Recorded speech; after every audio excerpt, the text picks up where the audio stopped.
Joining me now live is former DFAT Australia-China Council scholar Andrew Phelan. Andrew, good to see you. Thank you for joining us. How concerning is this? It's concerning.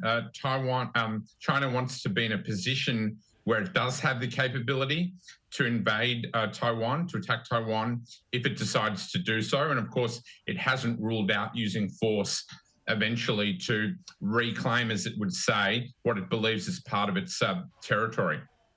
And we know this has come just days after Taiwan and the US held a meeting. So why this escalation? We know that Nancy Pelosi visited Taiwan last year, and while there was backlash then, does it seem more serious this time? Yeah, the difference is that she met Kevin McCarthy in Southern California at the Reagan Library. He was talking about flying to Taiwan. He's obviously not going to do that now. And the scale of the exercises after the Pelosi visit was bigger than the current ones because she flew to Taiwan. Interestingly, Taiwan's previous president of the Nationalist Party, the Kuomintang, Ma Ying-jeou, has just done a tour of mainland China. He spent 10 days in China. His mother is from mainland China. And of course, they were the previous government before the current president of Taiwan, Tsai Ing-wen, who's the DPP, or Democratic Progressive Party. So there's a bit of psychological ops going on as well, both in terms of Ma's visit to mainland China and the traffic of planes and ships in the Taiwan Strait is designed to send a message to the Taiwanese people that, you know, we've got this incredible scale of force. Eventually, we're going to use it against you. You may as well, accept that fact and kind of give up and expect that to happen sometime in the future. So how closely then would the US be monitoring this development? Very closely. I'm sure, from Guam, they may have a carrier in the region. What I'm a bit uncomfortable about is this standoff in the median line in the Taiwan Strait. There's a risk of miscalculation there.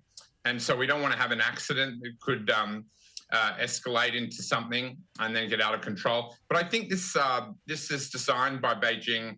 It's commensurate with Tsai's visit. Beijing doesn't want to antagonize the West after its wolf warrior years. It's trying to improve its relations with Europe.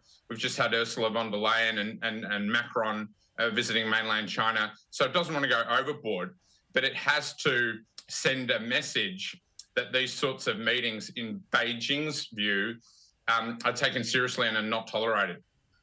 On another matter, Andrew, Anthony Albanese has been invited to attend NATO's upcoming summit amid fears over China's growing alignment with Russia. Should he attend under the circumstances?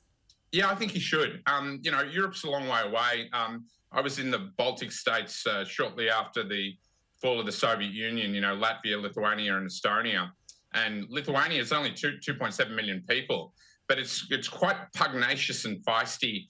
None of the Baltic countries ever want to be part of the Russian sphere again. They had their experience behind the Iron Curtain, and they don't want to go back to that. They're very proud of their independence. And of course, Finland's joined NATO as well. But I think this is a great opportunity for us to get together with like-minded democracies and share strategies, share intel, share technology, to buttress our security against this kind of practical, unofficial arrangement between China and Russia. And of course, the West has been reminding Russia that if they provide any kind of weapons support to the Russian war, to the Russian war effort, that would be crossing a red line as far as the West goes. And why is China looking to align itself with Russia? What's the strategy here?